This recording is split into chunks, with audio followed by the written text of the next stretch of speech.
14 साल की उम्र में जब खेलने कूदने की उम्र होती है तब रिश्ता हो गया। उस समय में सभी की लड़कियां 12-13 वर्ष में ही ब्याह दी जाती थी। शादी का मतलब भी पता नहीं होता था, बस ये सोचकर खुश होते थे कि नए नए कपड़े मिलेंगे। माँ थी नहीं तो पिताजी ने बस जो थोड़ा सा घर का काम काज सिखाया वही आता था। शादी का दिन आया और बस सारी रस्मों के बाद विदाई का वक्त भी आ गया। रोते रोते डोली में बैठकर ससुराल पहुंच गई। इतनी आलीशान हवेली देखकर मन ही मन बहुत खुश हुई। तभी सासू माँ की आवाज़ आई, अरे जल्दी से कलश लाओ, बहू आ गई है। और मैंने घूंघट की आड़ से अपनी सास को देखा। आंखों से एकदम सख्त मिजाज की लग रही थी मुझे। सच मानो थोड़ा डर गई थी उन्हें देखकर। सारी रस्में होते होते रात हो गई थी। बिस्तर पर लेटते ही नींद आ गई। सुबह सुबह नौकरानी ने आकर जगाया था कि चलो रसोई बनाने की रस्म है। तैयार होकर रसोई में गई और खीर बनाई। सबने तारीफ भी की, पर सासू माँ ने कमी निकाल दी, साथ ही साथ हिदायत भी दे दी, अब बचपन छोड़कर काम काज सीख लो। 15 दिन बाद मेरे पति को भी हॉस्टल जाना था, क्योंकि वह तब बीए कर रहे थे। खैर रोहन भी हॉस्टल चले गए और मैं अकेली रह गई अपनी सास और ससुर के साथ। बीच बीच में रोहन चिट्ठी लिखते थे, पर पहले सासू माँ पढ़ती थी, बाद में मेरे पास आती थी। उम्र कम होने की वजह से इतना फर्क नहीं पड़ता था। मेरे अकेलेपन का साथी था आम का पेड़। हाँ, वही आम का पेड़ जो हवेली के पीछे के आंगन में लगा था। उस आम के पेड़ के नीचे एक कच्ची मिट्टी का कमरा भी बना हुआ था, पर वो पेड़ फल नहीं देता था, इसीलिए सारे हवेली वाले उस पेड़ को बांझ कहते थे। पर मुझे ना जाने क्यों उस पेड़ से बहुत प्यार था। जब काम से निवृत्त होकर कुछ फुर्सत के पल मिलते थे तो एक वही पेड़ मेरा साथी होता था। उसको देखते हुए मैं अपनी सारी थकान भूल जाती थी। 2 साल बीत गए और मैं 16 की हो गई। रोहन की भी स्नातक की पढ़ाई पूरी हो गई थी। आज रोहन वापस आ रहे थे। सासू माँ सुबह से ही तैयारी में लगी हुई थी। खुद ही रसोई में जाकर सारा जायजा ले रही थी। मैं भी बहुत खुश थी कि अब मुझे अकेले नहीं रहना पड़ेगा। 16 श्रृंगार के साथ मैं पूर्ण स्त्री की तरह महसूस कर रही थी। आज मांग का सिंदूर कुछ अलग ही लालिमा लिए हुए था। शायद वह लालिमा मेरे चेहरे पर भी दिख रही थी। तभी तो मेरी सास ने मुझसे कहा कि जा अपनी नज़र उतरवा ले, रोहन आ गए हैं। हवेली की हलचल से पता चल रहा था। मुझे खाने पीने से निवृत्त होकर सब आराम करने चले गए। रोहन भी कमरे में आ गए थे और मैं बस शर्म से लाल हुई जा रही थी। तभी रोहन ने मुझे तोहफा दिया, एक सुंदर लाल साड़ी। पर मेरे लिए तो रोहन का वापस आना ही सबसे बड़ा तोहफा था। हमने ढेर सारी बातें की, जिनमें कुछ शिकायतें थी, कुछ प्यार था। समय बीतता गया और 2 साल कैसे बीत गए पता ही नहीं चला। रोहन और मैं एक दूसरे के साथ बहुत खुश थे। एक दिन अचानक पता चला कि मेरे पिताजी बहुत बीमार हैं। रोहन मुझे लेकर तुरंत रवाना हो गए। पिताजी ने मुझे देखकर बहुत खुश हुए, जैसे मेरे लिए ही अपनी सांसों को रोका हुआ था। और फिर मुझे रोहन के हवाले करके वो इस दुनिया से चले गए। भीगी आंखों से अपने पिताजी को विदा किया। अब मेरा सब कुछ रोहन और उसका परिवार ही था। समय गुजरता गया और रोहन ने अपनी लॉ की पढ़ाई भी पूरी कर ली और अब वो सरकारी वकील कहलाने लगे थे। पर भगवान ने मुझे अभी संतान सुख नहीं दिया था। अभी तो सासू माँ दबी जवान में बोलती थीं, पर धीरे धीरे उन्होंने अपना रुख कड़ा कर लिया। रोहन बहुत व्यस्त रहते थे अपने काम से, सो वो मेरे पीछे सारा दिन पड़ी रहती। धीरे धीरे सारे गांव में ये बात फैल गई कि हवेली की बहू बांझ है। तीर की तरह चुभता था ये शब्द, पर कुछ कह नहीं पाती थी, सिर्फ आंसुओं से दिल हल्का करती थी। रोहन मुझे दिलासा देते थे, पर लोगों का व्यवहार अंदर ही अंदर मुझे खोखला कर रहा था। अभी मेरी उम्र ही क्या थी, सिर्फ 19 साल, और लोगों ने मुझे बांझ बना दिया। बचपन से ही शरीर से दुबली पतली थी मैं। फिर माँ के मरने के बाद ठीक से पालन पोषण भी नहीं हो पाया था। एक दिन रोहन जब दोपहर के खाने पर घर आए तो सासू माँ ने फरमान सुना दिया कि हम रोहन की दूसरी शादी करेंगे। उफ, इतना बड़ा धोखा रोहन कैसे दे सकते हैं मुझे? नहीं, ऐसा नहीं हो सकता है। बत्ती बुझा दो, मुझे सोना है। रोहन, कुछ बात करनी है आपसे। मैं थक गया हूँ रूही, मुझे सोने दो। रोहन, क्या आप दूसरी शादी करेंगे? रूही, मैंने कहा ना, सोने दो मुझे, थक गया हूँ मैं। तुम सब लोगों की चिक चिक सुनते सुनते उधर माँ है और इधर तुम परेशान हो गया हूँ मैं। मन करता है आत्महत्या कर लूँ। नहीं रोहन, ऐसा मत कहिए, रूही ने रोहन के मुंह पर हाथ रखते हुए कहा। आपके अलावा अब कौन है मेरा। रूही करवट लेकर सारी रात आंसू बहाती रही और जब सुबह उठी तो एक टूटी हुई औरत बनकर, जो मजबूर होकर हर चीज से समझौता कर लेती है। सारी रात यही सोचती रही कि शायद रोहन ने भी मौन स्वीकृति दे दी है दूसरी शादी के लिए, पर उसे ये कहाँ मालूम था कि उसकी माँ ने किस हद तक उसे मजबूर किया है दूसरी शादी के लिए। 1 महीने के अंदर ही रोहन की दूसरी शादी टीना से हो गई।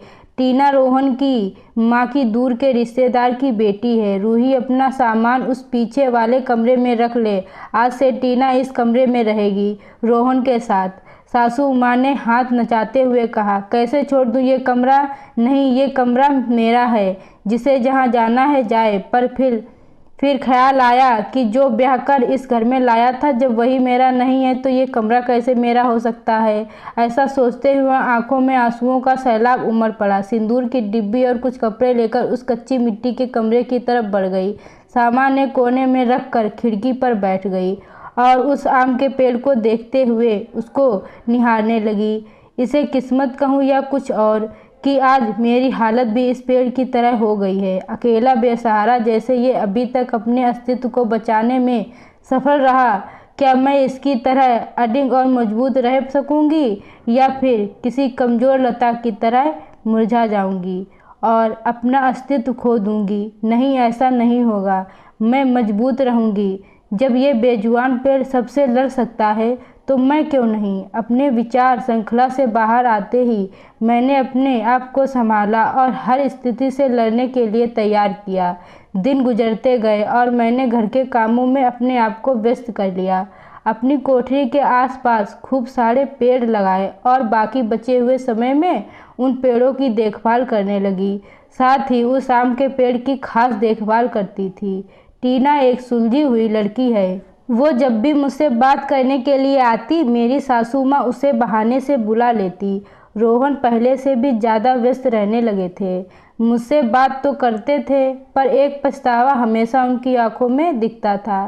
शायद मेरी हालत देखकर बुरा लगता था उन्हें, पर माँ के खिलाफ जाने की हिम्मत नहीं जुटा पाते थे।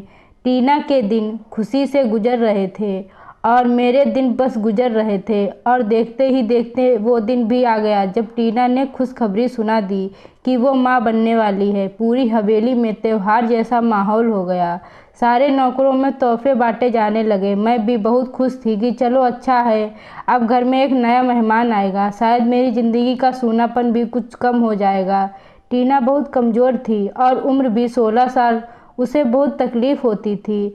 अब सासू माँ का आदेश था कि उसकी अच्छे से सेवा की जाए, जिससे कि उसकी कमजोरी दूर हो सके। सारी देखभाल के बाद भी टीना का वजन कुछ खास नहीं बढ़ पा रहा था। एक दिन चिंतित होते हुए मैंने रोहन से कहा भी कि टीना को शहर के किसी अच्छे डॉक्टर को दिखा लाओ, पर सासू माँ ने ये कहकर मना कर दिया कि हमारे भी बच्चे घर पर हुए हैं और रोहन की वही पुरानी आदत थी, अपनी माँ के खिलाफ वो जा ही नहीं सकते थे। एक दिन टीना की तबीयत कुछ खराब होने लगी। उसकी सांस बहुत फूल रही थी।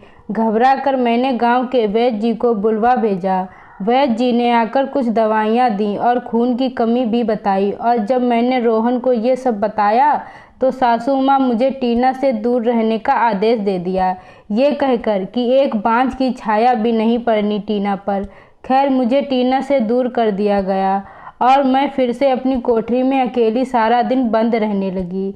या ये कहूँ कि अंदर ही अंदर मैं खुद भी डर गई थी कि कहीं सचमुच मेरी वजह से टीना को कुछ न हो जाए। कुछ दिन बाद रात में नौकरों का शोर शराबा सुन के मैं आंगन की तरफ भागी। देखा तो टीना के प्रसव का समय आ गया था। गांव की बूढ़ी औरतें और दाइयों को बुलाया गया। पूरी हवेली में हलचल का माहौल था। मैंने रोहन की तरफ देखा, बहुत डरे हुए लग रहे थे। मैं उनके पास गई और उन्हें थोड़ा धैर्य रखने को कहा। थोड़ी देर में बच्चे की किलकारी गूंजने लगी। हम सभी की खुशी का ठिकाना नहीं रहा। पर तभी काकी ने बाहर आकर बताया कि टीना की कमजोरी और खून की कमी के कारण वो टीना को नहीं बचा पाए। बेटी को जन्म देते ही टीना का देहांत हो गया। हाय, पोते का मुंह नहीं देख पाई। मैं अब कैसे मेरा वंश चलेगा। सासू माँ का विलाप सारी हवेली में गूंज रहा था। उस छोटी दूधमुहे बच्ची को देखकर मेरा कलेजा मुंह को आता था। ऐसे लगता था जैसे वह मैं ही हूँ। मैंने उसे कलेजे से लगा के रखा। जिसकी माँ नहीं होती वो बच्चे बहुत ज़्यादा ही समझदार होते हैं शायद। जरा भी परेशान नहीं करती थी वो मुझे, बस दूध पीते ही सो जाती थी। सासू माँ का वही राग चलता रहा कि लड़कियों से वंश नहीं चलता, पर अब शायद किसी को फर्क नहीं पड़ता था। रोहन अब पहले से खुश रहने लगे थे। ऑफिस से आते ही मेरे कमरे में आते और गुड़िया को खिलाते। मुझे भी रोहन को खुश देखकर अच्छा लगता था। साल बीत चुका था टीना को गए हुए और गुड़िया को आए हुए। आज टीना की बरसी है। हवेली में छोटी सी पूजा रखवाई है मैंने। पंडित जी के आते ही सासू माँ ने प्रश्न किया कि क्या मैं जीते जी पोते का मुंह देख पाऊंगी, और पंडित जी ने उनके लिए कुछ गृह शांति के उपाय बताए। सासू माँ चल दी पंडित जी को हवेली दिखाने और सारी हवेली की शुद्धि कराने। मेरी कोठरी के पास भी गईं और पंडित जी को वो बांझ पेड़ भी दिखाया। पेड़ देखते ही पंडित जी का मुंह बन गया और उन्होंने कहना शुरू कर दिया कि इसी मनहूस पेड़ की वजह से तुम्हारे घर में बेटा नहीं है। जितनी जल्दी हो सके इसे कटवा दो। अब मेरे बर्दाश्त की हद हो चुकी थी। मैंने रोहन की तरफ देखा पर मुझे नहीं लगा कि वो मना करेंगे, और सासू माँ ने तुरंत नौकरों को बुला लिया कि आज इस पेड़ को काट ही डालो। मुझे कुछ समझ नहीं आ रहा था कि क्या करूं, कैसे अपने सुख दुख के साथी को बचाऊं। जैसे ही वो कुल्हाड़ी लेकर पेड़ काटने आगे बढ़ने लगे, मैं फुर्ती से भागकर उस पेड़ से लिपट गई और विनती करने लगी कि पेड़ को छोड़ दो, पर वो लोग नहीं मान रहे थे। मैं रोती जा रही थी पर किसी को तरस नहीं आ रहा था। तभी किसी ने मुझे खींच कर धक्का दिया और मेरा सिर पत्थर से टकरा गया। सिर से खून की धार निकल रही थी। ये देखकर रोहन से नहीं रहा गया और उन्होंने सबको वहाँ से हटा दिया और मुझे तुरंत हॉस्पिटल ले गए। मलहम पट्टी के बाद मुझे कुछ होश आया। डॉक्टर साहिबा सामने खड़ी थी और रोहन को कुछ समझा रही थी। सासू माँ भी वहीं थी और उनके चेहरे से पता चल रहा था कि उन्हें अपने किए पर अफसोस है। डॉक्टर, क्या अब हम इसे घर ले जा सकते हैं? रोहन ने पूछा। हाँ, अब आप इन्हें घर ले जा सकते हैं, पर ख्याल रखिएगा कि अब ऐसा दोबारा न हो, क्योंकि ऐसी हालत में ऐसे गिरना ठीक नहीं होता है। ऐसी हालत? डॉक्टर, क्या हुआ है इसे? रोहन ने घबराते हुए डॉक्टर से पूछा। अरे, आप लोगों को नहीं पता, अब ये माँ बनने वाली हैं, तो इनका अच्छे से ख्याल रखिएगा। यह सुनकर किसी को भी यकीन नहीं हुआ। सब बस एक दूसरे को देखे जा रहे थे और मैं तो बिल्कुल यकीन नहीं कर पा रही थी। सासू माँ की आंखों में पछतावे के आंसू थे। मेरे सर पर हाथ रखकर बस इतना ही कह सकी कि मुझे माफ़ कर दो, और मैं मुस्कुराकर उनसे लिपट गई जैसे मैं अपनी माँ से लिपटी हूँ। पूरे 9 महीने मेरी सासू माँ ने मेरा बहुत ख्याल रखा और मैंने उस पेड़ का। आज मेरी डिलीवरी होनी थी। सासू माँ समय से मुझे अस्पताल ले गईं ताकि जो गलती उन्होंने टीना के समय की थी वो अब ना हो। बधाई हो, आपके पोता हुआ है। नर्स ने सासू माँ को खबर सुनाई और सासू माँ ने हाथ से अंगूठी निकालकर नर्स को दी। वो खुश थी, पर इस वजह से नहीं कि पोता हुआ है, बल्कि इस बात पर कि मैं बिल्कुल ठीक हूँ।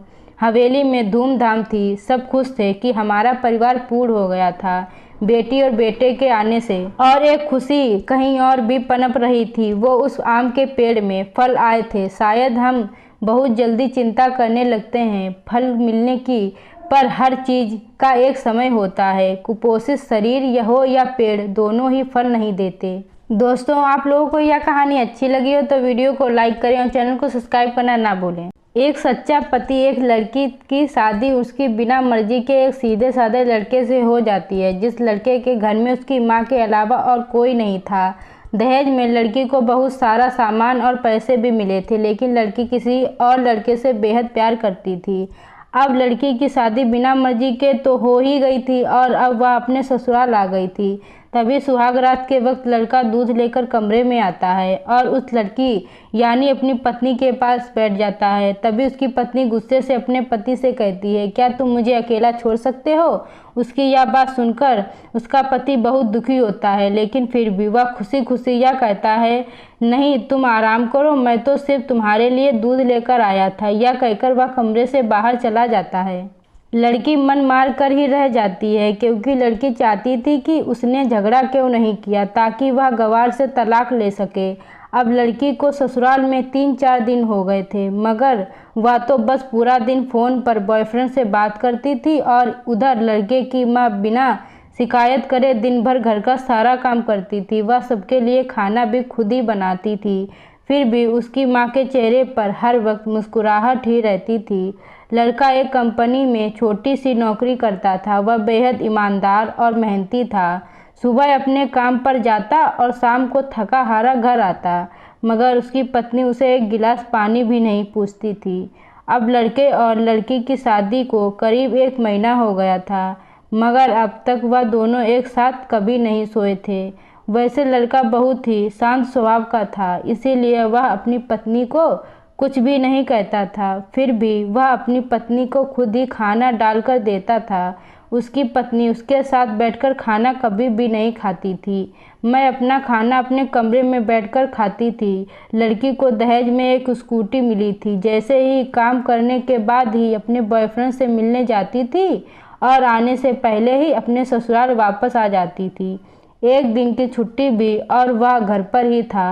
लड़की ने अपनी सासू माँ को उल्टा सीधा कह देती है। लड़के को बहुत ही गुस्सा आता है और वह गुस्से में अपनी पत्नी पर हाथ उठा देता है।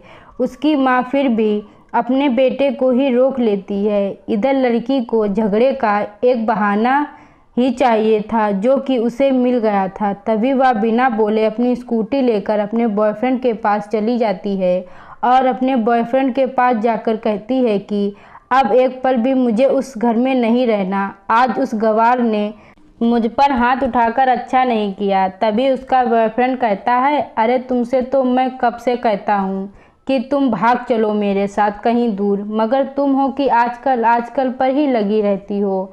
तब लड़की कहती है कि शादी के दिन मैं तुम्हारे पास आई थी तो तुम ही ने तो वापस घर लौटा दिया था। बॉयफ्रेंड ने कहा, खाली हाथ हम दोनों कहाँ तक भागेंगे, तुम ही बोलो। मैंने तुमसे कहा था कि कुछ पैसे और गहने साथ ले लो और तुमको ही खाली हाथ ही मेरे पास आ गई थी। आखिर दूर एक नई जगह में ज़िंदगी की शुरुआत करने के लिए। और हाँ, एक बात और, जब भी मैं तुम्हारे पास आता हूँ और तुम्हें छूना चाहता हूँ तभी तुम्हारे नखरे हो जाते हैं और बस यही कहती रहती हो कि प्यार प्रेम शादी के बाद ही होगा।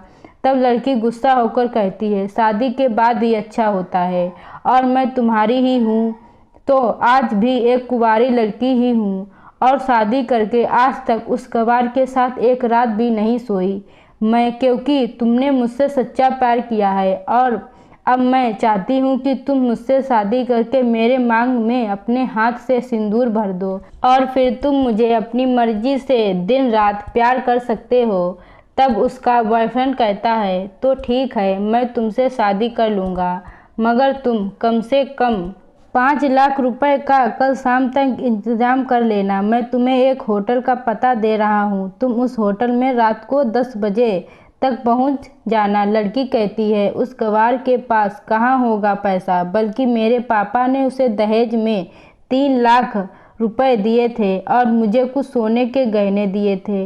वो तो मेरे पास है, मगर सारे पैसे उस गवार ने अलमारी में लॉक कर रखे हैं। मगर मैं जैसे तैसे उस अलमारी की चाबी लेकर सारे पैसे निकाल कर तुम्हारे पास हमेशा हमेशा के लिए आ जाऊंगी।